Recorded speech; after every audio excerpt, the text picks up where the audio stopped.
తలలు వంచి ప్రార్థన చేసుకుందాం. పరిశుద్ధమైన తండ్రి, జీవాధిపత్వని యేసయ్య, నమ్మదగిన దేవా, నీకు వందనాలు, స్తుతి, స్తోత్రం నైనా. మా జీవితాన్ని ప్రేమించి ఆశీర్వదించి మమ్మల్ని సజీవులు లెక్కించి మా జీవితాలకు మరి యొక్క క్రిస్మస్ పండుగను బహుమానంగా మీరు మాకు అనుగ్రహించినందుకని నీకు వేలాది వేల స్తోత్రం చెల్లిస్తున్నాం. పరిశుద్ధాత్మ దేవ, నీ యొక్క జన్మదిన సంతోషంలో పాల్గొంటకై ఆశకొని వచ్చిన మా ప్రతి ప్రాణాలను నీవు తృప్తిపరిచే దేవుడు కనుక నీ స్తోత్రం చెల్లిస్తున్నాం. చిన్న బిడ్డలను, యవన బిడ్డలను, పెద్దలను, వృద్ధులను నీ కృపలో జ్ఞాపకం చేసుకోండి. స్త్రీల మైత్రి నుంచి ప్రతి తల్లిని కూడా మీరు దీవించి ప్రతి తల్లి కూడా నిన్ను ఆత్మతో సత్యంతో ఆరాధించడం సహాయం చేయండి. నీ శిలువ చాటును మరుగుపరిచి నీ కృపచేత బలపరిచి ఈ క్రిస్మస్ సందేశం ద్వారా దైవజల్లమైన మేమందరం కూడా బలపడటకు సిద్ధపడట కృప చూపించమని యేసుక్రీస్తు శక్తిగల నామమును బట్టి వేడుకొంచున్నాం తండ్రి, ఆమెన్.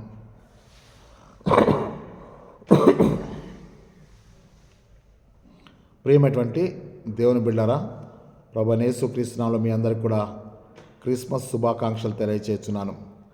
ప్రతి సంవత్సరం కూడా మనము మరి యొక్క క్రిస్మస్ పండుగను ఎంతో సంతోషంతో, ఉత్సాహంతో, ఆనందంతో మరి మన కుటుంబాలు జరుపుకొంచున్నాం.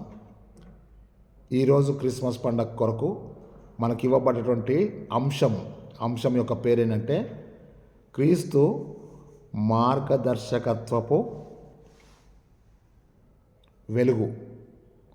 క్రీస్తు మార్గనిర్దేశకత్వ వెలుగు. Christ guiding light of hope. Christ guiding light of hope. క్రీస్తు మార్గనిర్దేశకత్వ వెలుగు అనేటువంటి అంశాన్ని గురించి మనకి ఇవ్వబడ్డది. దానిలో మొదటి పాఠం వచ్చేసి యెషయా గ్రంథము 9వ అధ్యాయం 1 నుంచి 7 వచనాలు, కీర్తనలు 96వ కీర్తన, తీతు పత్రిక 3వ అధ్యాయము 4వ వచనం నుంచి 7వ వచనం వరకు, సువార్త పాఠము మత్తయి సువార్త 2వ అధ్యాయము 1 నుంచి 12వ వచనం. 1 నుంచి 12వ వచనం. ఇవి చూసిన తర్వాత మళ్ళీ మనం వాక్య సందేశానికి వెళ్దాం. ముఖ్యంగా మరి 2 విషయాలను మీతో పంచుకోవాలని ఆశపడుతున్నాను. మొదటిది ఏంటంటే, ఈ వీడియోలో, ఈ యొక్క రికార్డింగ్లో మరి 2 క్రిస్మస్ సందేశాలు మీ వద్దకు తీసుకొస్తున్నాను. మొదటిది మన యొక్క సిఎస్ఐ ఆల్మనిక్లో ఉన్నటువంటి క్రిస్మస్ సందేశము, బైబిల్ పాఠాలు ఇవన్నీ ఉన్నాయి. మళ్ళీ దాంతో ఒక అర్ధగంటలో ఇది అయిపోతుంది. ఇంకొక అర్ధగంట ఇదే వీడియోలో ఇంకొక అర్ధగంట వస్తుంది. దాంట్లో మరి క్రిస్మస్ పండుగ యొక్క ముఖ్యమైనటువంటి విలువైనటువంటి సందేశాన్ని కూడా నేను మీకు అందించాలని ఆశపడుతున్నాను. కారణం ఏంటంటే, మనం ఇంకా కొంచెం లోతైనటువంటి వాక్యాలను మనం చూడాలని చెప్పేసి అని ప్రార్థనాపూర్వకంగా మీ మధ్యలోకి వస్తున్నాను. దయచేసి మీరు యథావిధిగా ఓపికతో ఈ 2 ప్రసంగాలను చివరి వరకు కూడా నోట్ చేసుకోండి. నోట్ చేసుకున్న తర్వాత మీరు మోకాళ్ళేసి ప్రార్థన చేయండి. సంఘాలకు మంచి సందేశాన్ని ఇవ్వండి. మీరు సిద్ధపడితే సంఘాలను ఎంతైనా మనం సిద్ధపరచవచ్చు. కాబట్టి దైవ సేవకులమైన మేమందరం కూడా మరి ప్రార్థనాపూర్వకంగా ఈ యొక్క వాక్య సందేశాలని విని, రాసుకొని, బైబుల్ తెరిచి చూసి మీరు సిద్ధపడి సంఘాలను ప్రతి ఒక్కరు కూడా సిద్ధపరచాలని చెప్పి ప్రభువైన యేసుక్రీస్తు నామములో మీ అందరికీ కూడా తెలియజేస్తున్నాను. ఇందులో 2 వీడియోలు ఉన్నాయి, 2 ప్రసంగాలు ఉన్నాయి. మొదటిది 30 నిమిషాలు, రెండవది కూడా 30 నిమిషాలు ఉంటుందని చెప్పి జ్ఞాపకం చేసుకోండి. దయచేసి సబ్స్క్రైబ్ చేయండి, బెల్ బటన్ నొక్కండి. ఈ వీడియోని అనేక మంది దైవజనులకు మీరు షేర్ చేయండి. మీ గ్రూప్స్లో ఉన్నటువంటి వాళ్ళకు కూడా చెప్పండి. ఎందుకంటే వాళ్ళకు కూడా డైరెక్ట్గా ఈ వీడియో అందడానికి దేవుడు సహాయం చేస్తాడు. కనుక ఈ 2 సందేశాలను మీరు వినండి. ఆ తర్వాత మరి నూతన సంవత్సరపు సందేశాన్ని కూడా నేను మీకు త్వరలో సిద్ధపరుస్తాను. దాంతోపాటు మరి 28వ తారీఖు ఆదివారం కూడా నేను మీకు సిద్ధపరుస్తాను. కాబట్టి దయచేసి ఈ యొక్క వాక్య సందేశం తక్కువ టైంలో ఉంటుంది కనుక మరి రెఫరెన్స్లు, మరి కొటేషన్స్ మీకు ఇవ్వబడతాయి. ఇది మళ్ళీ చెప్తాను, ఇది ప్రసంగం కాదు, సెర్మన్ ప్రిపరేషన్ ఫర్ అవుట్లైన్స్. ఓకేనా? సెర్మన్ అవుట్లైన్స్ అంటే ప్రసంగానికి అవుట్లైన్స్ ఇస్తాను. ఆ అవుట్లైన్స్ ద్వారా మీరు ఇంకా లోతైనటువంటి వాక్యాన్ని మీరు సిద్ధపరచుకోవాల్సిందే నేను మీకు మనవి చేస్తున్నాను. దయచేసి మన యొక్క అంశంలోకి వెళ్ళిపోదాం. ఆ అంశం పేరు మళ్ళీ నేను మీకు స్పష్టంగా చెప్తాను. క్రీస్తు కదా, క్రీస్తు మార్గనిర్దేశకత్వ వెలుగు అంటే Christ guiding light of hope, నిరీక్షణకు ఆధారం. ఇప్పుడు నేను ముందు చెప్తాను. ఈ రెండిటికి కూడా రెండు వాక్య సందేశాలకు కూడా ఇంట్రడక్షన్ ఒకటే ఉంటుంది. మీరు దాన్ని మార్చి కూడా దాన్ని చెప్పుకోవచ్చు. ఓకే కదా. మనకు సాధారణంగా క్రిస్మస్ అనగానే మనకు అర్థమయ్యేటువంటి భాష ఏంటంటే క్రిస్మస్ అనగానే క్రీస్తు జన్మదినం, క్రీస్తు జన్మదినం, ప్రపంచమంతా కూడా క్రీస్తు జన్మదిన వేడుకలు జరుపుకొనిచున్నారని చెప్పి చెప్తారు. అవునా? కానీ అక్కడ Christmas, Christ and mass, Christ mass కదా, క్రీస్తుని ఆరాధించుట కదా, క్రీస్తుని ఆరాధించుట. క్రీస్తుని ఆరాధించడానికి మీకు ప్రతి సంవత్సరం చెప్పేటువంటి ఇంట్రడక్షన్ ఇది, కాబట్టి జ్ఞాపకం చేసుకోండి. ఏం చెప్తా అంటే క్రైస్ట్ అంటే క్రీస్తు అభిషక్తుడు మెస్సయ్య, క్రైస్ట్. మాస్ అంటే ఆరాధించుట లేదా పూజించుట, సాగిలపడుట. క్రైస్ట్ మాస్ అంటే అభిషక్తుడిని పూజించుట, ఆరాధించుట, సాగిలపడుట లేదా క్రీస్తుని పూజించుట, ఆరాధించుట, సాగిలపడుట. ఇది ఇంట్రడక్షన్. సో బైబిల్ గ్రంథంలో మనకు క్రీస్తుని ఆరాధించడం గురించి మనకు ఎన్ని విషయాలు చెప్పబడ్డాయి నేను ప్రతి క్రిస్టమస్ ప్రసంగంలో చెప్తున్నాను. ఏంటంటే క్రీస్తుని ఆరాధించేటువంటి ఇదే క్రిస్మస్ పండగ అయితే యోహాను సువార్త 4వ అధ్యాయం 23వ వచనం 24వ వచనం చెప్తుంటే దేవుడు ఆత్మ గనుక ఆయన ఆరాధించు వారు ఆత్మతోనూ సత్యముతోనూ ఆరాధించాలి. దేవుడు ఆత్మ, గాడ్ ఈ spirit, those who worship God must worship with truth and spirit. ఆత్మతో సత్యంతో ఆరాధించాలి. ఇక్కడ మనము సమరయ స్త్రీతో యేసు ప్రభు మాట్లాడేటప్పుడు 3 విషయాలు అక్కడ చెప్తున్నాడు. మొట్టమొదటిగా ఏం చెప్తాడంటే సమరయ స్త్రీ చెప్తుంది ఏమని, అయ్యా ఆరాధించు స్థలము యెరూషలేములో ఉందని చెప్పి యూదులు చెప్తున్నారు, మేమేమో పర్వతంలో ఆరాధిస్తున్నాం, మరి ఎక్కడ ఆరాధించాలో చెప్పండి అన్నప్పుడు యేసుప్రభు చెప్తుండే ఏమనంటే, అమ్మా మీరు మీకు తెలియని దాన్ని ఆరాధించున్నారు. దేవుని ఆరాధించే వాళ్ళు ఎట్లా ఆరాధించాలి? ఆత్మతో సత్యంతో ఆరాధించాలి. కానీ సమరయులు ఏం చేస్తున్నారంటే తెలియని దాన్ని ఆరాధిస్తున్నారు. యూదులు ఏం చేస్తున్నారంటే మేము మాకు తెలిసిన దాన్ని ఆరాధిస్తున్నాము. నెంబర్ 1 గుంపు తెలియని దాన్ని ఆరాధించేవారు ఆరాధన చేస్తున్నారు. ఆరాధన అంటే మాస్ కదా. తెలియని దాన్ని ఆరాధించేవారు మొదటి గుంపు, తెలిసిన దాన్ని ఆరాధించేవారు రెండవ గుంపు. పాయింట్ నెంబర్ 2, అయితే రక్షణ యూదులలో నుండియే వచ్చుచున్నది. ఆయన్ని ఆరాధించువారు ఆత్మతో సత్యంతో ఆరాధించవాలని చెప్పి తండ్రి కోరుకొనుచున్నాడు. యథార్థంగా ఆరాధించువారు ఆత్మతో సత్యంతో ఆరాధించున్నారు, అట్టివారు కావాలని చెప్పి తండ్రి కోరుకుంటున్నాడు. ఎట్టివారు కావాలి? యథార్థంగా ఆరాధించేవారు. ఇప్పుడు మీరు నెంబర్ 1 గ్రూప్ ఏంటంటే తెలియని దాన్ని ఆరాధించేవారు. ఓకేనా? సమరయులు. తెలిసిన దాన్ని ఆరాధించేవారు డాష్ పెట్టి యూదులు. యథార్థంగా ఆరాధించేవారు మూడో గుంపు. యథార్థంగా ఆరాధించేవారు ఆత్మతో సత్యముతో ఆరాధించేవారు తండ్రికి ఇష్టమైన గుంపు. తండ్రికి ఇష్టమైన గుంపు. 4వది మార్కు సువార్త 7వ అధ్యాయము 7వ వచనంలో వారు పెదవులతో గనపరుస్తారు కానీ వారి హృదయం నాకు చాలా దూరంగా ఉంది. వారు వ్యర్థంగా ఆరాధించున్నారు. 4వ గుంపు ఎవరంటే వ్యర్థంగా ఆరాధించేవారు. మొదటి గుంపు తెలియని దాన్ని ఆరాధించేవారు సమరయులు, తెలిసిన దాన్ని ఆరాధించేవారు యూదులు. 2 యథార్థంగా ఆరాధించేవారు దేవునికి ఇష్టమైన వారు మూడో గుంపు. వ్యర్థంగా ఆరాధించేవారు 4వ గుంపు. ఓకే కదా? క్రైస్ట్ మాస్, క్రీస్తుని ఆరాధించుట. క్రీస్తుని ఆరాధించే వాళ్ళలో ఈ 4 గుంపులు ఉన్నారు. అంటే అర్థమేంటే ఇక్కడ క్రిస్మస్ పండుగ జరుపుకోవడానికి వచ్చినటువంటి మనలో ఈ 4 గుంపుల్లో ఏదో ఒక గుంపుకు నువ్వు తప్పకుండా చెందిన దానవై ఉంటావు. క్రిస్మస్ అనగానే మనం ఏమనుకుంటున్నామంటే జన్మదినము. క్రిస్మస్ అంటే క్రీస్తు జన్మదినము, క్రైస్ట్ బర్త్డే అనుకుంటాం. బర్త్డే కాదు, క్రీస్తుని ఆరాధించుట. ఓకే కదా? ఇది మనము ప్రతి క్రిస్మస్కి ఇంట్రడక్షన్ తప్పకుండా మనం చెప్పాలి. రెండో భాగంలోకి వచ్చినట్టయితే మనం బైబిల్ పాఠాలు కూడా చెప్పుకున్నాం కదా. క్రిస్మస్ రోజున అసలు ఎందుకు ఇది జరిగింది, క్రిస్మస్ ఎందుకు జరిగింది అనే దానికి 2 వాక్యాలకి 2 ప్రసంగాలకు కూడా ఇదే ఇంట్రడక్షన్ అని చెప్పాను కదా. ప్రపంచంలో గొప్ప దైవజనులైనటువంటి బిల్లీ గ్రహం గారు ఉన్నారు అమెరికాలో. ఆయన ఒక సందేశంలో చెబుతూ అసలు దేవుని కుమారుడు ఈ లోకానికి రావడం గల కారణం ఏంటో చెప్తున్నాడు. ఆయన దేవుడే కుమారుడుగా ఈ లోకానికి రావడం గల కారణం ఏంటి అని అంటే 53వ కీర్తన 2వ వచనం 3వ వచనంలో ఉంటుంది. మొదటి వచనంలో ఇంకొంచెం వేరేగా ఉంటుంది, చూద్దాం. ఒకసారి నేను మీ కొరకు చదువుతాను. కీర్తనలు 53వ కీర్తన మొదటి 3 వచనాలు నేను చదువుతాను, జాగ్రత్త చూడండి. దేవుడు లేడని బుద్ధిహీనులు తమ హృదయంలో అనుకొందురు, వారు చెడిపోయిన వారు అసహ్య కార్యములు చేదురు, మేలు చేయవాడు ఒకడును లేడు, వివేకము కలిగి దేవుని వెదకు వారు కలరేమో అని దేవుడు ఆకాశము నుండి చూచి నరులను పరిశీలించెను, వారందరూ దారి తొలగి బొత్తిగా చెడి ఉన్నారు, ఒకడును తప్పకుండా అందరూ చెడి ఉన్నారు, మేలు చేయవారు ఒక్కడైనా లేడు.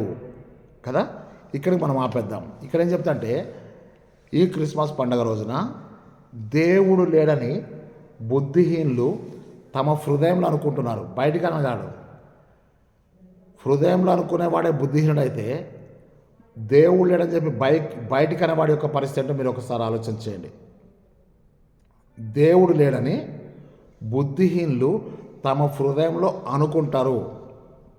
వారు ఎవరయ్యా అంటే అక్కడ స్పష్టంగా చెప్తాంటే వారు చెడిపోయిన వారు తర్వాత అసహ్య కార్యములు చేయుదురు, మేలు చేయవాడు ఒకడును లేడు.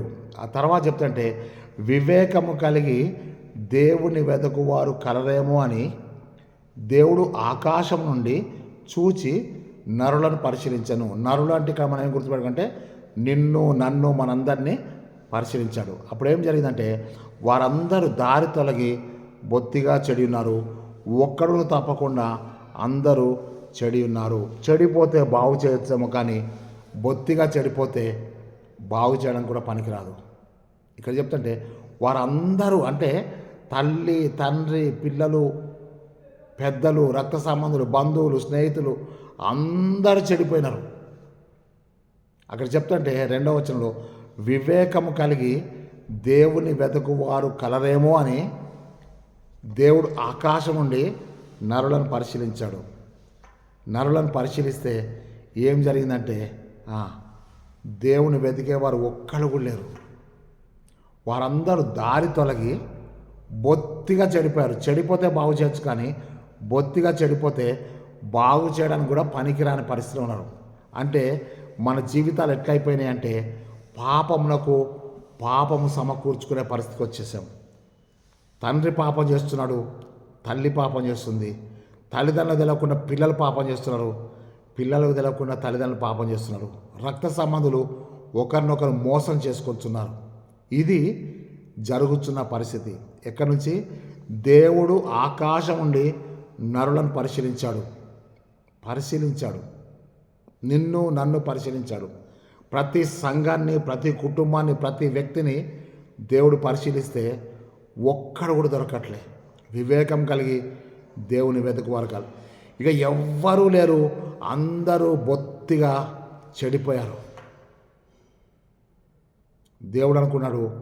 అప్పుడు చెప్తాంటే సామెతల గ్రంథము 8వ అధ్యాయము 17వ వచనం చెప్తాడు ఏమంటే నన్ను జాగ్రత్తగా వెతుకువారు నన్ను కనుగొందురు.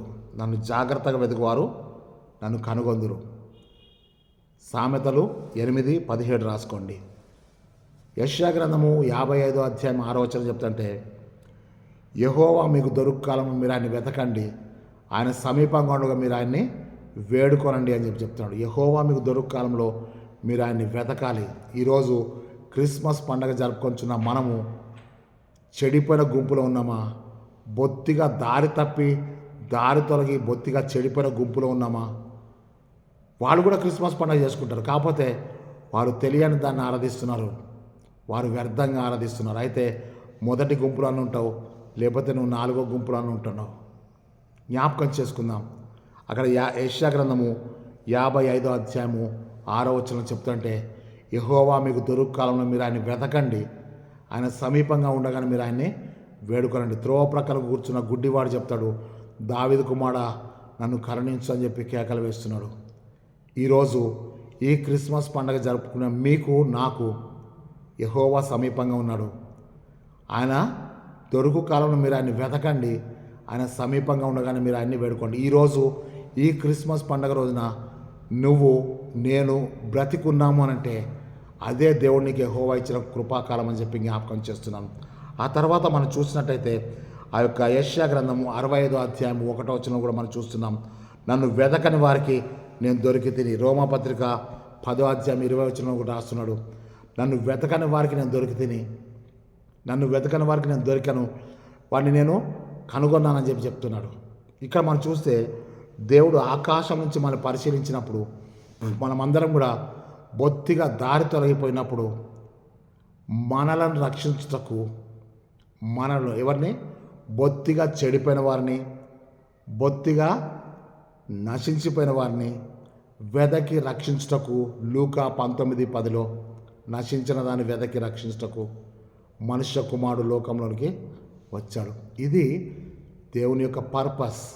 నేను మీకు ప్రతిసారి చెప్తున్నాను, for everything God has a plan, God has a purpose.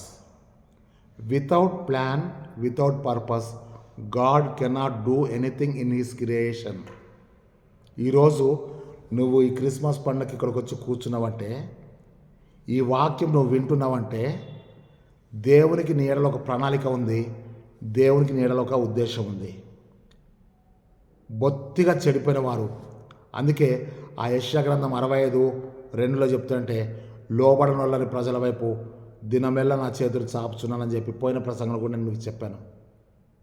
యెషయా 65:2. ఇక్కడ మనం జాగ్రత్త చూస్తే దేవుడు ఆకాశం నుంచి పరిశీలించినప్పుడు ఒక్క వ్యక్తి కూడా దేవుని వెతికేవారు లేరు. కానీ వాళ్ళు ఎవరి స్వరూపమందు చేయబడ్డారంటే దేవుని స్వరూపమందు, దేవుని పోలిక చొప్పున చేయబడ్డారు. దేవుని స్వరూపమందు చేయబడి దేవుని పోలిక చొప్పున చేయబడ్డ మనము దేవుణ్ణి వెతికే పరిస్థితిలో లేము. అక్కడ మీ అందరికి గుర్తుందా ఒక పాట, సంతోషం ఎక్కడ ఉందని సమాధానం ఎక్కడ నాకు దొరికేనని జగమంతా వెదిగాను, జనులందరిని అడిగాను, చివరికది నీలోనే కనుగొన్నాను. ఎంత మంచి దేవుడవయ్యా యేసయ్యా, చింతలన్నీ తీరేనయ్యా నిన్ను చేరిన, నా చింతలన్నీ తీరేనయ్యా నిన్ను చేరిన. సంతోషం ఎక్కడుంది, సమాధానం ఎక్కడుందని చెప్పి ఎక్కడెక్కడికో తిరుగుతున్నారు.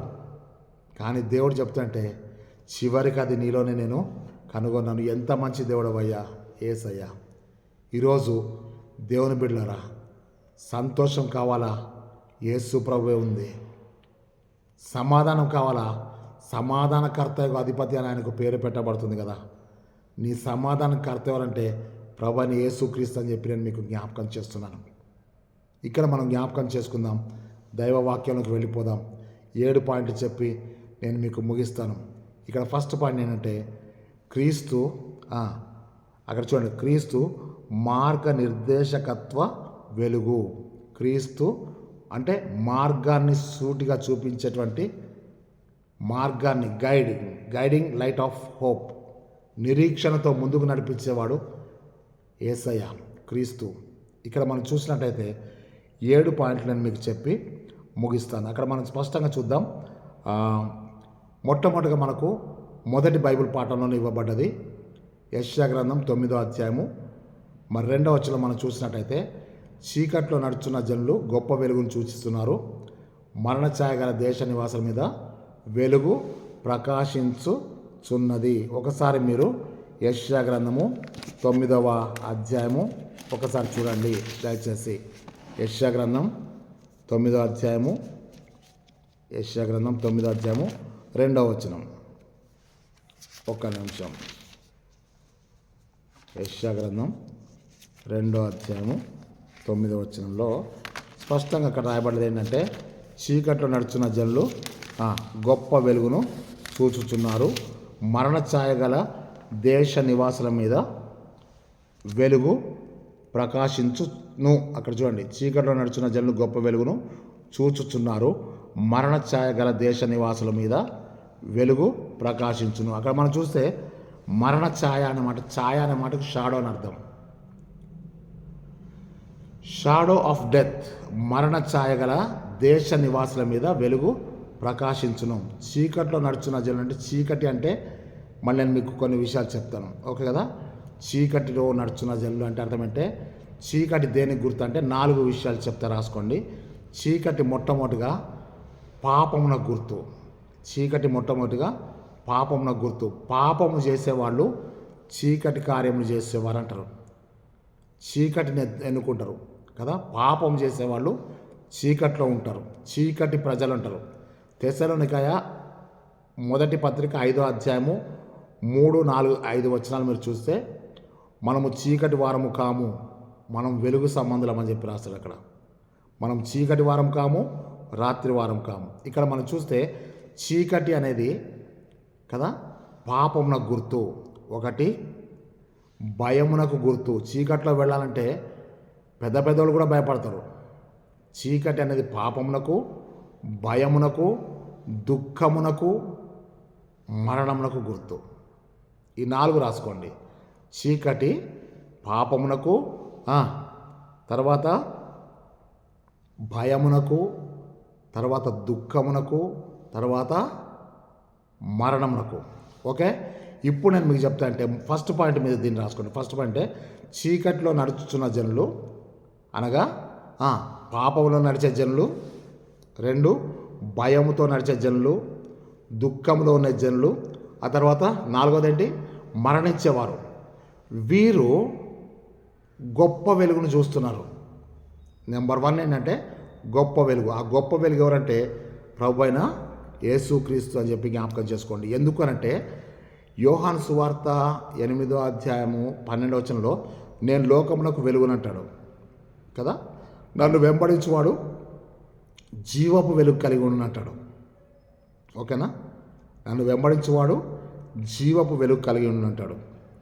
యోహాను సువార్త 8వ అధ్యాయం 12వ వచనం. అది మనం తర్వాత పాయింట్లో మనం రాసుకుంటాం, ఆ రెఫరెన్స్ అట్లా పెట్టుకోండి. ఇక్కడ నేను మీకు 4 పాయింట్లు చెప్పాను. చీకట్లో నడుచు జనులు అంటే అర్థం ఏంటంటే, పాపంలో నడుచు జనులు, భయములో నడిచే జనులు, దుఃఖంలో నడిచే జనులు, మరణంలో నడిచే జనులు. వీరు గొప్ప వెలుగుని చూస్తున్నారు. ఆ గొప్ప వెలుగు ఏంటంటే ప్రభు అయిన యేసుక్రీస్తు, మార్గ నిర్దేశకత్వపు వెలుగు ప్రభు అయిన యేసుక్రీస్తు, ఓకే కదా. 2వది పాయింట్ ఏంటంటే ఆశ్చర్యకరమైన వెలుగు. పేతురు రాసిన మొదటి పత్రిక 2వ అధ్యాయము 9వ వచనం. తన నిత్య మహిమకు క్రీస్తు చేసిన ఆశ్చర్యకరమైనటువంటి వెలుగులోనికి మిమ్మల్ని పిలిచిన వాని గుణాతిశయం ప్రచురపరచునట్లు. అక్కడ మీరు ఒకసారి నేను మీ కొరకు చదువుతాను, జాగ్రత్త చూడండి, లేదా సమయం అయిపోతుంది కాబట్టి మీరు తప్పకుండా దాన్ని చూడండి. అక్కడ పేతురు రాసిన మొదటి పత్రిక 2వ అధ్యాయం 9వ వచనంలో, ఆయన గుణాతిశయం ప్రచురం చేయ నిమిత్తము ఆశ్చర్యకరమైన తన వెలుగులోనికి మనల్ని పిలిచాడు. అందుకే యెషయా గ్రంథం ఈ యొక్క 9వ అధ్యాయంలో మనం చూస్తున్నామంటే ఆయనకి పేరు పెట్టబడుతుంది ఏమంటే ఆశ్చర్యకరుడు.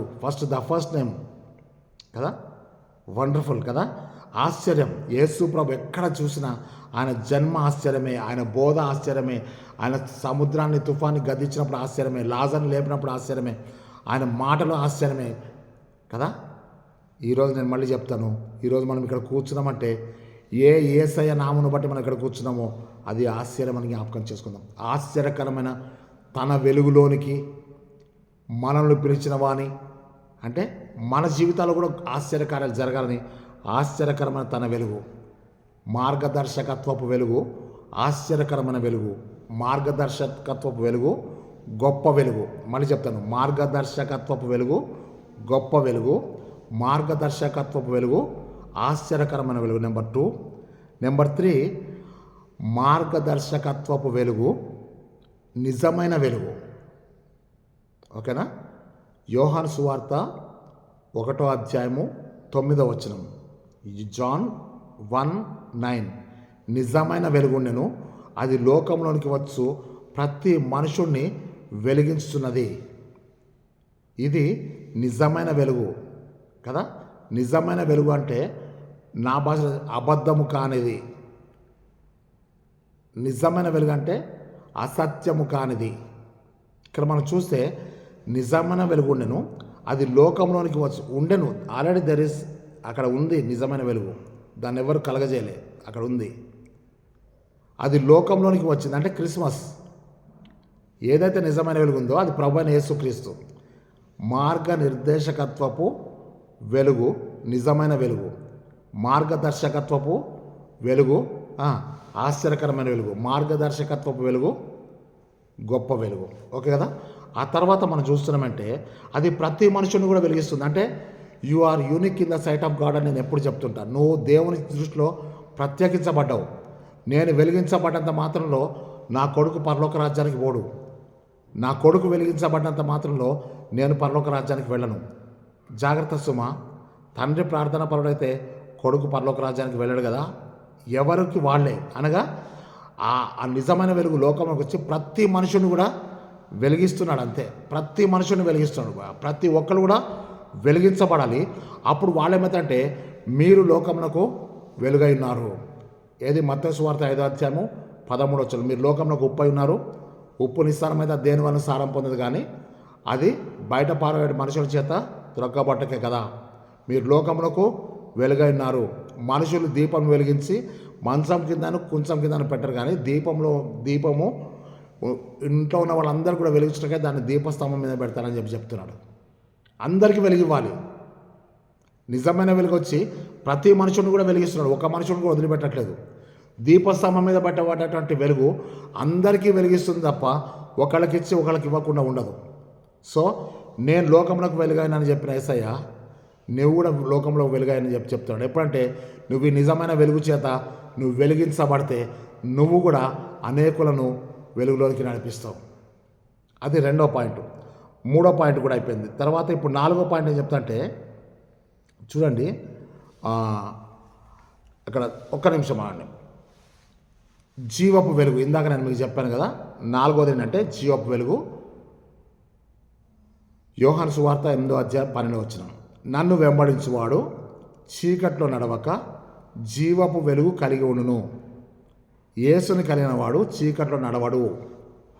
చీకట్లో నుంచి వెలుగులోనికి నడిపించబడతాడు. వాడు జీవపు వెలుగును కలిగి ఉంటాడని చెప్తున్నాడు. అది జీవపు వెలుగు అని చెప్పి నేను మీకు జ్ఞాపకం చేస్తున్నాను. నెంబర్ 5 వచ్చేసి నిత్య వెలుగు. నిత్య వెలుగు అంటే అర్థమంటే ఇక అది ఫర్ ఎవర్ లాస్టింగ్ లైట్.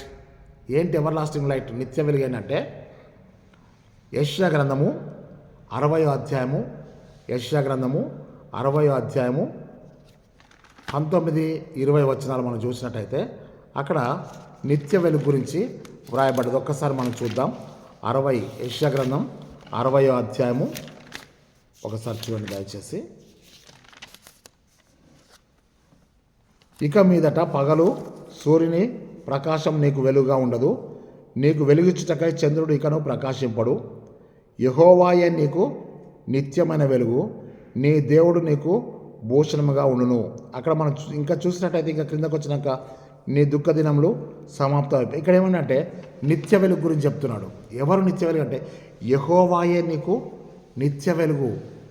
అందుకే 27వ కీర్తన 1వ వచనం చెప్తాడు, యెహోవా నాకు వెలుగాయే, యెహోవా నాకు రక్షణయే, నా ప్రాణ దుర్గమయే, నేను ఎవరికి ఎన్నడూ భయపడని చెప్తున్నాడు దావీదు 27వ కీర్తనలో. ఈరోజు 5వ పాయింట్ మనం చూసినట్టయితే నిత్య వెలుగు. ఈ క్రిస్మస్ రోజున నువ్వు మరణ ఛాయలో ఉన్నట్టయితే ప్రభు నీకు ఒక నిరీక్షణ ఇస్తున్నాడంటే ఆయన గొప్ప వెలుగుగా నీకు ఉన్నాడు. నీ జీవితానికి నీకు ఆశ్చర్యకరమైన వెలుగుగా ఉన్నాడు. నీ జీవితానికి నిజమైన వెలుగు యేసయ్య. నీ జీవితానికి జీవపు వెలుగు యేసయ్య. నీ జీవితానికి నిత్య వెలుగు యేసయ్య అని జ్ఞాపకం చేసుకుంటే 6వ పాయింట్ వచ్చినప్పుడు మనం ఏం చేస్తామంటే యోహాను సువార్త 1వ అధ్యాయము 5వ వచనం మనం చూస్తే ఆయనలో జీవం ఉండెను, ఆ జీవము మనుషులకు వెలుగైన ఆ వెలుగు చీకటిలో ప్రకాశించున్నది కానీ చీకటి దాన్ని గ్రహించకుండాను. ఇక్కడ మనం చూసినట్టయితే ప్రకాశించుతున్న వెలుగు అని రాసుకోండి. 6వ పాయింట్ ఏంటంటే ప్రకాశించుతున్న వెలుగు. యోహాను సువార్త 1వ అధ్యాయం 5వ వచనం. ఆ వెలుగు చీకటిలో ఏం చేస్తుంది? ప్రకాశించున్నది. ఇది ఇప్పుడు ఏం వెలుగు అంటే ప్రకాశించుతున్న వెలుగు. యోహాను సువార్త 5వ అధ్యాయము 39వ వచనంలో మరి అక్కడ రాస్తున్నాడు ఏమంటే బాప్తిసమిచ్చే యోహాను గురించి చెప్తూ ఒక మాట చెప్తాడు. ఏమనంటే అతడు మండుచు ప్రకాశించున్న దీపమైనట్టుగా ఉండెను. అతడు మండుచు ప్రకాశించున్న దీపమై ఉన్నట్టుగా ఉండెను అని చెప్పేసి అంటాడు. చూడండి యోహాను సువార్త ఒకసారి మీరు తీయండి. యోహాను సువార్త 5వ అధ్యాయము. యోహాను సువార్త 5వ అధ్యాయం కొంచెం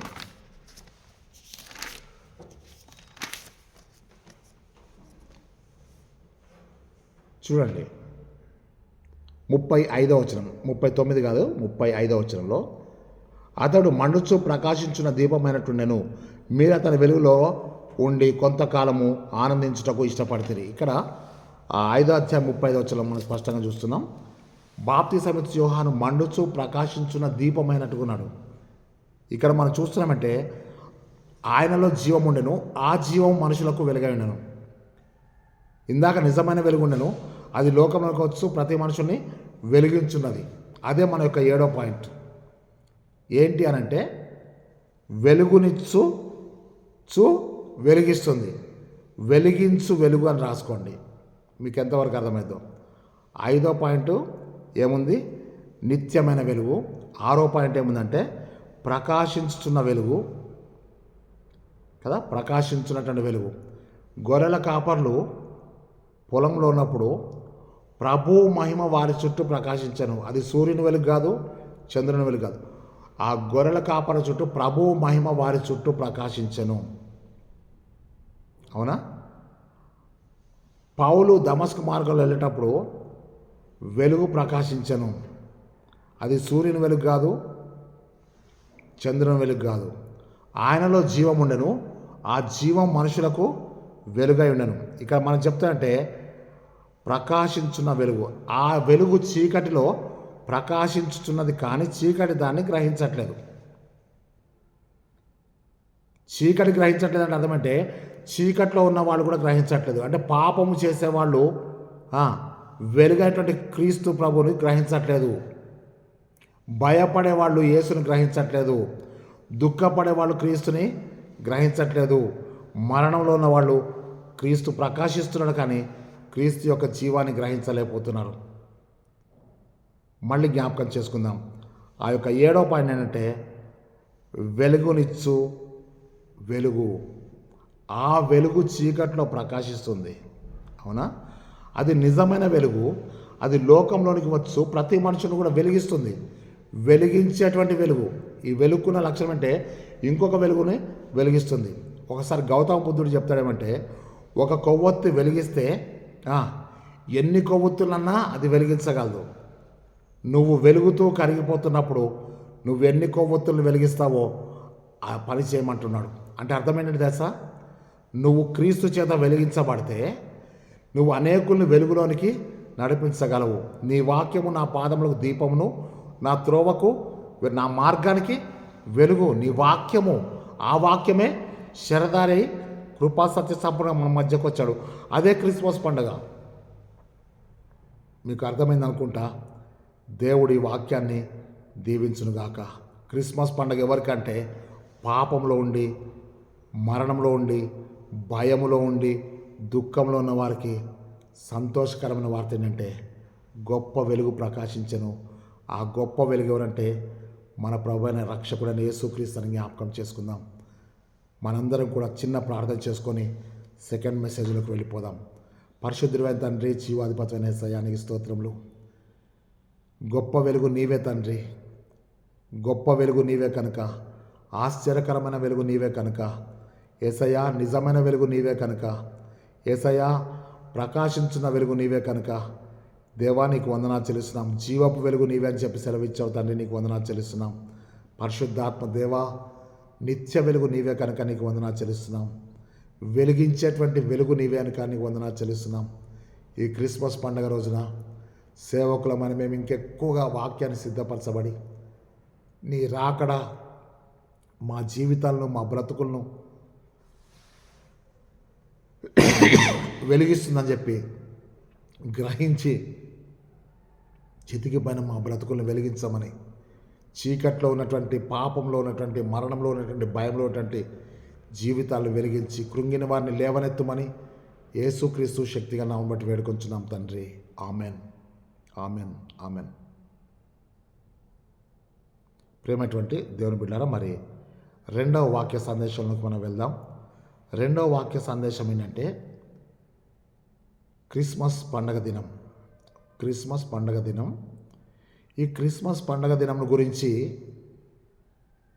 ఎన్నో సంవత్సరాల నుంచి తర్జన భర్జన జరుగుతుంది. ఏంటి అనంటే, మనము ఈ క్రిస్మస్ పండగకు కేంద్రమైనటువంటి దాన్ని మర్చిపోయి అర్ధరహితమైనటువంటి, లేదా మన భాషలో చెప్పంటే పనికి మాలినటువంటి వ్యర్థమైన వాదనల చేత దేవుడు మనకి ఇచ్చిన విలువైన సమయాన్ని మనము పోగొట్టుకుంటున్నాం, వ్యర్థం చేస్తున్నాం. వ్యర్థమైన వాదనల చేత దేవుడు మనకిచ్చిన విలువైన సమయాన్ని, విలువను కాపాడుకోవాల్సిన మనము వ్యర్థమైన వాదనల చేత వ్యర్థముగా దేవుని సమయాన్ని మనం వృధా చేస్తున్నాం, వ్యర్థం చేస్తున్నాం. కాబట్టి కొద్దిసేపు ఈ వాక్య సందేశాన్ని, ఈ మొదటి ప్రసంగాన్ని కూడా మీరు అన్వయించుకోవాల్సిందిగా మనవి చేస్తున్నాను. ఏంటి అనంటే దాని అర్థం చెప్తాను. అనేకులు దయచేసి యేసు ప్రభు డిసెంబర్ 25న పుట్టలేదు, పుడితే బైబిల్లో ఎక్కడుందో మాకు చూపించండి. అసలు అది అర్ధరహితమైన ప్రశ్న. నా దృష్టిలో చెప్తున్నాను, అది ప్రశ్న కాదు, దానికి జవాబు చెప్పాల్సిన అవసరం కూడా లేదు. కారణం ఏంటో నేను మీకు చెప్తాను. నిన్ను డిసెంబర్ 25కి క్రిస్టమస్ పండుగ చేసుకోమని ఎవ్వరూ మెడకాయ బట్టి పిసికి చంపట్లేదు, అవునా? కానీ ఈ కాలచక్రంలో యేసయ్య దేవుని కుమారుడు శరీరధారి అయినప్పుడు ఏదో ఒక రోజు అయితే పుట్టాడు కదా, పుట్టిన మాట వాస్తవం కదా. ఆయన కన్యాకు మరియ గర్భంలో జన్మించానని చెప్పి రాస్తున్నాం కదా. నువ్వు 26 తారీఖు జరుపుకో, 76వ తారీఖు, 40వ తారీఖు జరుపుకో, that is your will and wish. కానీ నా సహోదరుని మీకు చెప్పే మాట అంటే, ఇటువంటి వ్యర్థమైన వాదనలని, అటువంటి వీడియోలు మీరు చూడొద్దు, ఆ వీడియోలు మీరు ఎంకరేజ్ చేయొద్దు. ఎందుకు అనంటే, యేసు ప్రభు పుట్టింది వాస్తవం అయితే ఏదో ఒక దినం అయితే దానికి ఉంటుంది, ఆ దినమే నువ్వు జన్మదినం జరుపుకో. కానీ డిసెంబర్ 25కి పుట్టిండని ఎక్కడుంది? ఏమైంది? డిసెంబర్ 25కి చేస్తే ఏమైంది? నష్టమేంటి? అదేం పెద్ద పాపం కాదు కదా. మనం దేవుని నామను అవమానపరచట్లేదు కదా. 25వ తారీఖు కాకపోతే నువ్వు 26వ తారీఖు క్రిస్టమస్ చేసుకొని నీ సంఘంలో. అయినంత మాత్రంలో మోసపోకుడి దేవుడు వెక్కిరించబడాడు. గుర్తుపెట్టుకోండి, నేనేదో మేధావిని కదా, నేను ఏదేదో ఇది కదా, nothing. You are zero in the presence of the Lord. దేవుని దృష్టిలో నువ్వు సున్నా అని చెప్పి నేను మీకు జ్ఞాపకం చేస్తున్నాను. నువ్వు డిసెంబర్ 25వ తారీఖు చెయ్యకపో. ముందు నువ్వు మారు మనసు లేకపోతే, నువ్వు దేవుని బిడ్డవి కాకపోతే నీకు దేవుని రాజ్యంలో చోట్లేదు. దేవుని రాజ్యంలో చోట్లేనప్పుడు నువ్వు 25కి చేస్తే ఏమైంది, 28కి చేస్తే ఏమైంది, 31కి చేస్తే ఏమైంది? అసలు అది ప్రశ్న కాదు, దానికి జవాబు చెప్పాల్సిన అవసరం లేదు. ఎందుకు చెప్తారు వినండి. దేవుని ఆరాధించేవారు ఆత్మతో సత్యముతో ఆరాధిస్తారు. అట్టి వారు కావాలని చెప్పి తండ్రి కోరుకున్నాడు. నువ్వు ఎప్పుడు ఆత్మతో సత్యంతో ఆరాధిస్తావో అదే క్రిస్మస్ పండుగ అని చెప్పుకో. గొర్రెల కాపర్లు, జ్ఞానులు ఇద్దరు ఒక్కసారి రాలే కదా. సిమియోను, అన్నాను ప్రవక్తని ఒకసారి కాదు కదా. అక్కడ మీరు చూడండి, ఎవరి సమయాన్ని బట్టి వారు. జక్కాయకు క్రిస్మస్ పండుగ ఎప్పుడు జరిగింది?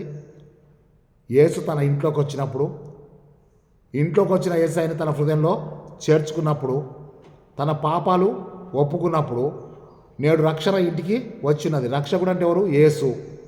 యేసు అనగా రక్షకుడు. నేడు రక్షణ ఇంటికి వచ్చినది. ఇతడు అబ్రహాం కుమారుడు అన్నాడు. అబ్రహాం ఎవరు? విశ్వాసులకు తండ్రి. అదే రోజు ఆయన క్రిస్టమస్ పండుగ జరిగింది.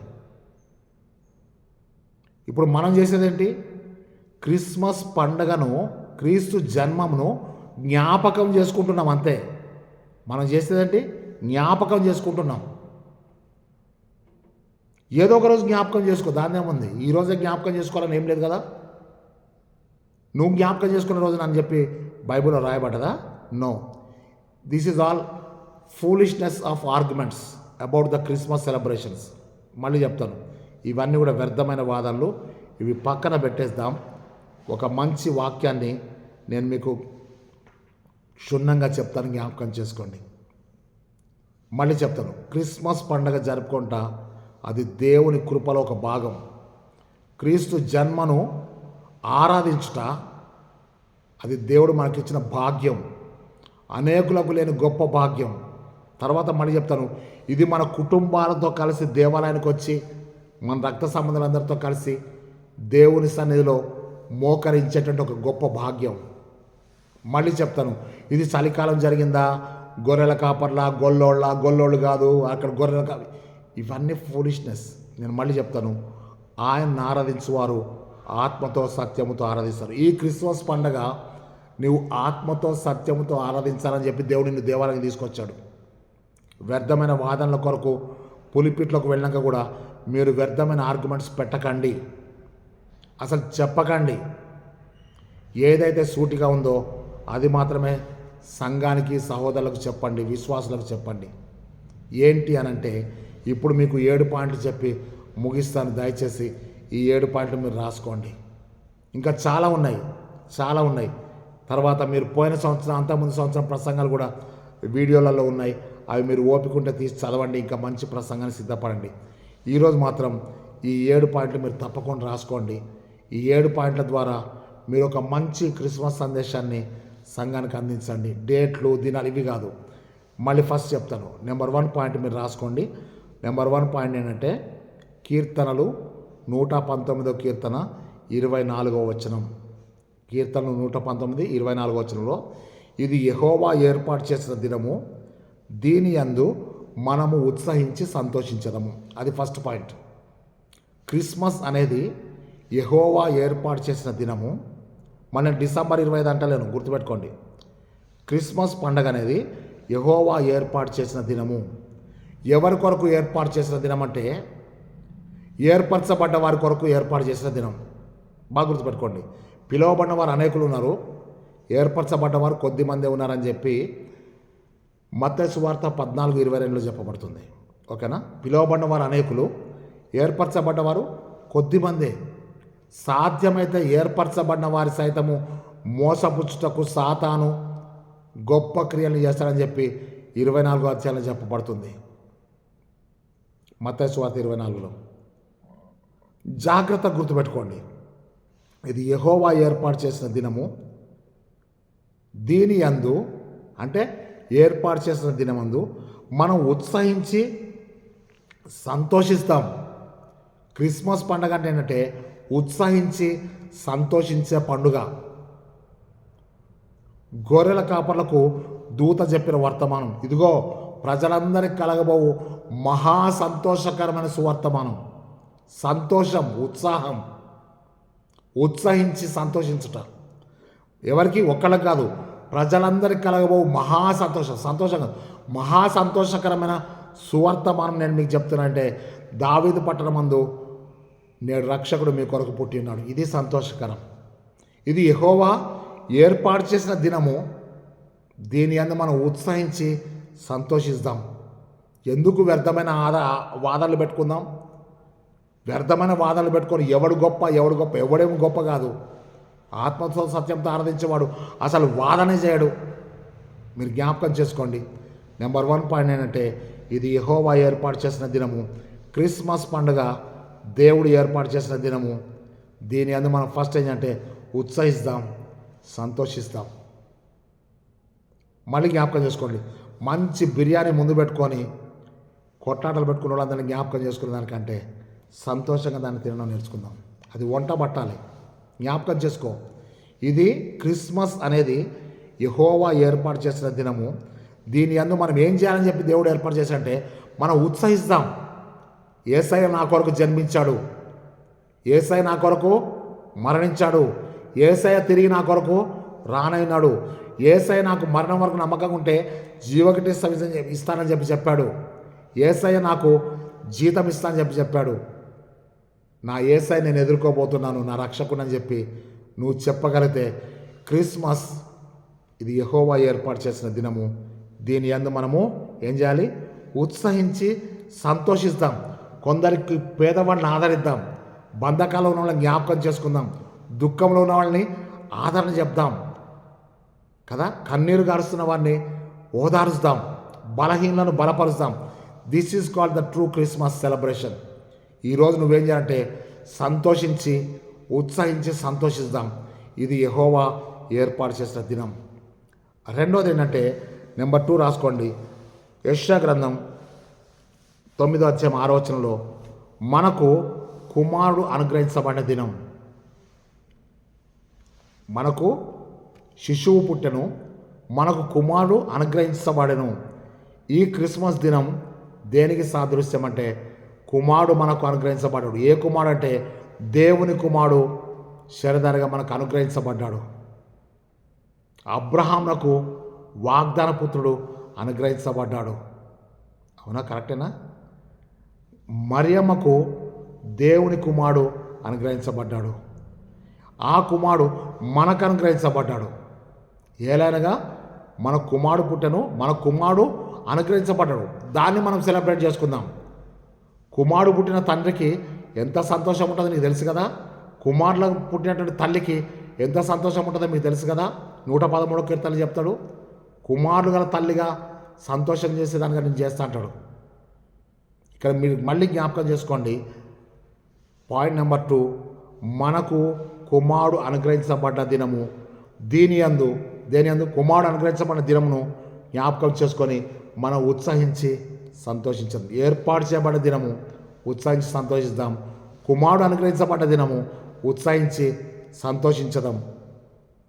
నెంబర్ 3, యోహాను సువార్త 1వ అధ్యాయము 14వ వచనంలో ఆ వాక్యము శరధారి అయి కృపా సత్య సంపూర్ణగా మన మధ్య నివసించిన దినం. క్రిస్మస్ పండుగ శరధారి అనే యేసయ్య మన మధ్య నివసించిన దినము. ఈ నివసించిన దినమున మనం ఉత్సహించి సంతోషిద్దాం. క్రిస్మస్ ఉత్సహించి సంతోషించే దినం. అవునా? ఎందుకు ఉత్సహిస్తున్నాం, ఎందుకు సంతోషిస్తాం అంటే వాక్యము శరధారి అయి కృపా సత్య సంపూర్ణగా మన మధ్యలో నివసిస్తున్నాడు, మన కుటుంబంలో నివసిస్తున్నాడు, మన సంఘంలో నివసిస్తున్నాడు, మన హృదయంలో నివసిస్తున్నాడు. కనుక మనం ఉత్సహించి సంతోషించుదాం. జాన్ 1:14. నెక్స్ట్ మనం చూస్తున్నాం ఏంటంటే చూడండి, నెంబర్ 4 చూద్దాం. అపవాది క్రియలను లయపరచుటకు దేవుని కుమారుడు ప్రత్యక్షమాయను. అపవాది క్రియలను లయపరచుటకు దేవుని కుమారుడు ప్రత్యక్షమాయను. యోహాను మొదటి పత్రిక 3వ అధ్యాయము 8వ వచనం. అపవాది ఆది నుండి పాపము చేయుచున్నాడు. అపవాది ఆది నుండి పాపం చేయుచున్నాడు.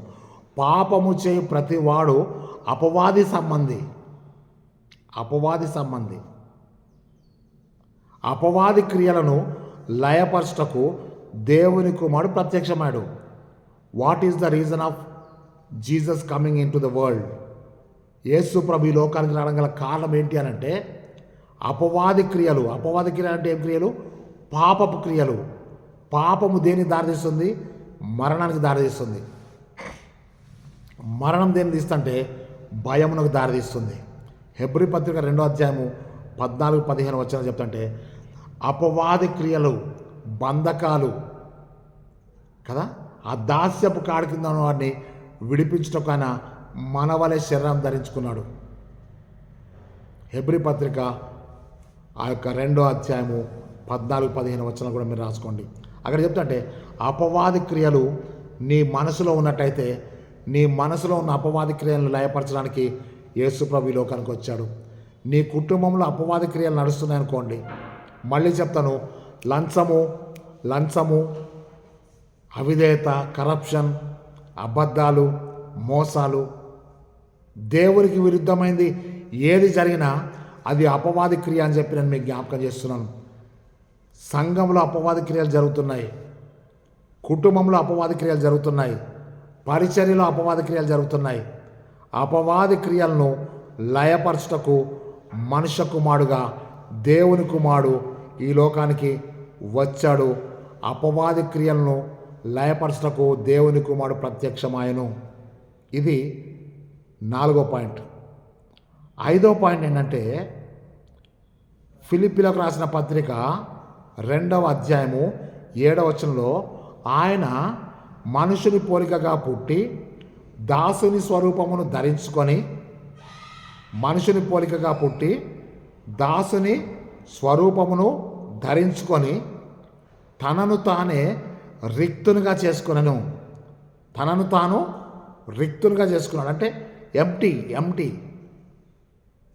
జాగ్రత్త చూడండి, ఎందుకు యేసయ్య తనను తాను రిక్తునిగా చేసుకున్నాడు అనంటే, ఎందుకు ఆయన మనుషుని పోలికగా పుట్టాడు, ఎందుకు ఆయన దాసుని స్వరూపం ధరించుకుంటే పాపము చేయు ప్రతివాడు పాపమునకు దాసుడు అని చెప్పబడుతుంది. వాక్యం యేసు ప్రభు చెప్తున్నాడు, పాపము చేయు ప్రతివాడు పాపమునకు దాసుడు అని చెప్తున్నాడు. ఈరోజు నువ్వు పాపమునకు దాసురాలుగా ఉండి దేనికైతే నువ్వు ఎడిక్ట్ అయిపోయావో, అవునా, ఆ యొక్క బంధకాలోంచి, ఆ దాస్యంలోంచి నిన్ను బయటికి రప్పించడానికి ఆయన తనను తాను రిక్తునిగా చేసుకొని దాసుని స్వరూపం ధరించి మనుషుని పోలిక, మనను దేవుని పోలికలు చేశాడు. ఆయన మన కొరకు మనుషుని పోలికగా వచ్చాడు, దాసుని స్వరూపమును ధరించుకున్నాడు, తనను తాను రిక్తునిగా చేసుకున్నాడు, మన కొరకు ఈ లోకంలోకి వచ్చాడు. ఈరోజు క్రిస్మస్ అంటే యేసయ్య మనుషుని పోలికగా పుట్టి దాసుని స్వరూపం ధరించుకున్న దినము కనుక, మన కొరకు రిక్తునిగా చేసుకున్న కనుక ఈ దినమున మనం ఏంటంటే ఉత్సాహించి సంతోషిద్దాం. ఆ తర్వాత చెప్తానంటే లూకా సువార్త 2వ అధ్యాయము 10-11లో నేడు రక్షకుడు మీ కొరకు పుట్టి ఉన్నాడు. నేడు అంటే ఈరోజు రక్షకుడు మీ కొరకు పుట్టాడు. దావీదు పట్టణమందు నేడు రక్షకుడు మీ కొరకు పుట్టి ఉన్నాడు కదా. ఆ యొక్క లూకా సువార్త 2వ అధ్యాయము ఆ యొక్క 10-11 వచనాలు మనం చూస్తున్నాం. నేడు అంటే ఈరోజు, దాన్నే మనము పుట్టి ఉన్నాడు, ఇట్స్ కన్ఫర్మ్డ్, పుడతాడు కాదు, పుట్టి ఉన్నాడు. There is a Christmas celebration. ఎవరి కొరకు? నీ కొరకు, నా కొరకు పుట్టి ఉన్నాడు కనుక మనం ఉత్సహించి సంతోషిస్తాం. నేడు రక్షకుడు మన కొరకు పుట్టాడు కనుక మనం ఏం చేయాలి? ఉత్సహించి సంతోషించాలి. నేడు నీ కొరకు, నా కొరకు రక్షకుడు పుట్టాడు. ఎక్కడి నుంచి రక్షిస్తాడంటే మత్తయి సువార్త 1వ అధ్యాయము 21వ వచనం చెప్తాడంటే, తన ప్రజలను వారి పాపము నుండి ఆయనే రక్షించును కనుక ఆయనకు యేసు అనే పేరు పెడతారు. యేసు అనగా రక్షకుడు. ఈరోజు ప్రభు చెప్తాడంటే తన ప్రజలు, ఎవరి ప్రజలు? దేవుని ప్రజలు వారి పాపంలో, ఎవరి పాపంలో? దేవుని ప్రజల నుండి వారి పాపంలో, తమ ప్రజలను వారి పాపముల నుండి ఆయనే రక్షిస్తాడు కనుక వారికి ఏమవసరం? పాపంలో ఉన్న వాళ్ళకి రక్షణ అవసరం. ఇప్పుడు ఎవరి కొరకు చూడాలి? రక్షకుని కొరకు చూడాలి. సో రక్షకుడు ఎవరంటే యేసయ్య. తన ప్రజలను వారి పాపం నుండి ఆయనే రక్షిస్తాడు కనుక ఆయనకు యేసు అనే పేరు పెడతారు. ఆ రక్షకుడు మనకు తోడై ఉన్నాడు కనుక ఆయనకు ఇమ్మానుయేలు అని పేరు పెడతారు. ఆ రక్షకుడు అపవాది క్రియలను లయపరుస్తున్నాడు. ఆ రక్షకుడు చీకట్లో ఉన్న వారిని, పాపులని వెలుగులోనికి నడిపిస్తున్నాడు. 6వ పాయింట్ అయిపోయింది కదా. 7వ పాయింట్ చెప్తున్నాను, చూసుకోండి. కొరింథీయులకు రాసిన 2వ పత్రిక 6వ అధ్యాయము 2వ వచనం, ఇప్పుడే మిక్కిలి అనుకూలమైన సమయము, నేడే రక్షణ దినం. ఇది తప్పకుండా క్రిస్మస్ రోజున చూడాలి. ఏంటి అనంటే ఇది మిక్కిలి అనుకూలమైన సమయము. నీ జీవితంలో ఎన్ని క్రిస్మస్లు దాటుకొని ఈరోజు ఇక్కడికి వచ్చావో, ఎన్ని క్రిస్మస్లు దాటిపోయావో, నువ్వు ఎన్ని క్రిస్మస్లు జరుపుకోబోతావు తర్వాత సంగతి. కానీ ఎన్ని క్రిస్మస్ దాటేసి వచ్చావు. ఇదిగో ఇప్పుడే ఇదే మీకు అనుకూలమైన సమయం. ఇప్పుడే మీకు అనుకూలమైన సమయము. ఇదే రక్షణ దినం. ఈ క్రిస్మస్ రోజు నీకు రక్షణ దినం. నీ కొరకు రక్షకుడు జన్మించిన దినం. నీ కొరకు రక్షకుడు వచ్చిన దినం. ఇదిగో ఇప్పుడే మీకు మిక్కిలి అనుకూలమైన సమయం. నువ్వు ఆలయానికి వచ్చావు కదా, ఇదే నీకు అనుకూల సమయం. నువ్వు వాక్యాన్ని విన్నావు కదా, ఇదే నీకు రక్షణ దినం. ఈ క్రిస్మస్ పండగ నీకు రక్షణ దినంగా ఉండాలి కనుక నీవు ఉత్సహించి సంతోషించాలి. ఇదిగో ఇప్పుడే మిక్కిలి అనుకూలమైన సమయం. కొరింథీయులకు రాసిన 2వ పత్రిక 6వ అధ్యాయం 2వ వచనం. ఇదే నీకు రక్షణ దినం. ఇంత గొప్ప రక్షణను నిర్లక్ష్యం చేస్తే నీవు దేవుని యొక్క ఉగ్రతకు పాలవుతావు అంటున్నాడు ఇక్కడ. హెబ్రీ పత్రిక 2వ అధ్యాయం చెప్తాడు. ఇంత గొప్ప రక్షణను నిర్లక్ష్యం చేసినట్లా మనం ఎలాగూ తప్పించుకుందాము. ప్రియ స్నేహితుడా, ఈ క్రిస్మస్ పండగ నీకు మిక్కిలి అనుకూలమైన సమయము. ఈ క్రిస్మస్ పండగ నీకు రక్షణ దినంగా ఉండాలి. అప్పుడు నువ్వు ఉత్సహించి సంతోషిస్తావు. కాలం సంపూర్ణమైనప్పుడు దేవుడు తన కుమారుని లోకంలోని పంపించాడు. ఇదే గల క్రిస్మస్ పండగ. ఈ క్రిస్మస్ పండగ నీకు రక్షణ దినమైతే, ఈ క్రిస్మస్ పండగ నీ జీవితంలో గొప్ప కార్యం చేసేదైతే, నువ్వు ఏర్పరచబడ్డ బిడ్డవు కనుకనే ఈరోజు ఇక్కడ చర్చికి వచ్చావు. నువ్వు ఏర్పరచబడ్డ బిడ్డవు కనుకనే బ్రతికున్నావు. నువ్వు ఏర్పరచబడ్డ బిడ్డవు కనుకనే ఈ వాక్యాన్ని వినగలుగుతున్నావు. అనేకులకు వాక్యం వినే భాగ్యం లేదు. ఇదే సమయంలో నువ్వు వాక్యం వినే సమయంలో ఎంతోమంది హాస్పిటల్లో ఉన్నారు. ఎంతోమంది నిన్నటి దినంలో కూడా చనిపోయారు. ఎంతోమంది కుటుంబాల్లో సంతోషం లేదు. వాళ్ళ తల్లిని పోగొట్టుకున్న వాళ్ళు ఉన్నారు, వాళ్ళ తండ్రిని పోగొట్టుకున్న వాళ్ళు ఉన్నారు, వాళ్ళ కుమారుని పోగొట్టుకున్న వాళ్ళు ఉన్నారు. నాకు తెలిసి తల్లిదండ్రులు ఇద్దరిని కూడా ఒక 10 రోజుల గ్యాప్లో నా స్నేహితుని భార్య ఇద్దరు కూడా అక్టోబర్ 5కి ఒకళ్ళు చనిపోయారు, అక్టోబర్ 14కి ఒకళ్ళు చనిపోయారు. భర్త జ్ఞాపకార్థం కూడికపోతే భార్య భూస్థాపన చేసి వచ్చిన సేవకుని నేను ఈరోజు చెప్తున్నా, ఇది మిక్కిలి అనుకూలమైన సమయము. ఇది రక్షణ దినం. ఇంత గొప్ప రక్షణను నిర్లక్ష్యం చేస్తే నువ్వు దేవుని ఉగ్రతను ఎలాగ తప్పించుకుంటావు? నువ్వు రక్షించబడాలి. నీ పాపాలు ఒప్పుకోవాలి. నీ బంధకాల నుంచి నువ్వు బయటికి రావాలి. నువ్వు యేసుక్రీస్తుని కలిగి జీవించాలి. ఇది నీకు నిజమైన క్రిస్మస్ పండగ. నువ్వు ఉత్సహించి సంతోషించాలని ప్రభు పరలోకం నుండి ఆకాశం నుండి నువ్వు కళ్ళారా చూస్తున్నాడు. నువ్వు చెడిపోయినా, బొత్తిగా చెడిపోయినా ప్రభువు చెప్తానంటే క్రీస్తు యేసు రక్తము ప్రతి పాపం నుండి మన పవిత్రంగా చేస్తుంది. ఆయన రక్తం కార్చాడు నీ కొరకు. ఆయన నీ కొరకు తన ప్రాణం పెట్టాడు. ఆయన చనిపోయి తిరిగి లేచాడు. ఆయన మళ్ళీ తిరిగి త్వరలో రానైనాడు. భూజనులందరూ ఆయన్ని చూసి రొమ్ము కొట్టుకొని ఏడుస్తారు. ఆయన మేఘాలు ఏడుస్తాడు. ప్రకటన 1:7 చదువుకొని ప్రార్థన చేసుకుందాం. పరిశుద్ధుడైన తండ్రి, నీ పాదములకు వందనాలు, స్తోత్రం నాయనా. ఇది ఉత్సహించి సంతోషించే ఏర్పాటు చేయబడిన దినమైనందుకు నీకు స్తోత్రం చెల్లిస్తున్నాం. యేసయ్యా, మా కొరకై నువ్వు శరీరధారిగా మా కుమారుడు అనుగ్రహించబడిన దినమని చెప్పి మేము జ్ఞాపకం చేసుకొంచున్నాము. వాక్యం శరీరధారి అయినటువంటి దినాన్ని మేము జ్ఞాపకం చేసుకొంచున్నాం. దేవా, సహాయం చేయండి, కనికరించండి, కృప చూపండి అయినా ప్రభా. మరి మేము ఒక్కొక్క పాయింట్ మేము జ్ఞాపకం చేసుకున్నప్పుడు తండ్రి, నువ్వు మా కొరకు అపవాది క్రియలను లయపరచటకై నువ్వు వచ్చినందుకని స్తోత్రం చెల్లిస్తున్నాం. ఆయన మనుషుని పోలికగా పుట్టి దాసుని స్వరూపం ధరించుకున్నందుకని స్తోత్రములు. నేడు రక్షకునిగా మా కొరకు పుట్టినందుకని నీకు వందనాలు చెల్లిస్తున్నాం.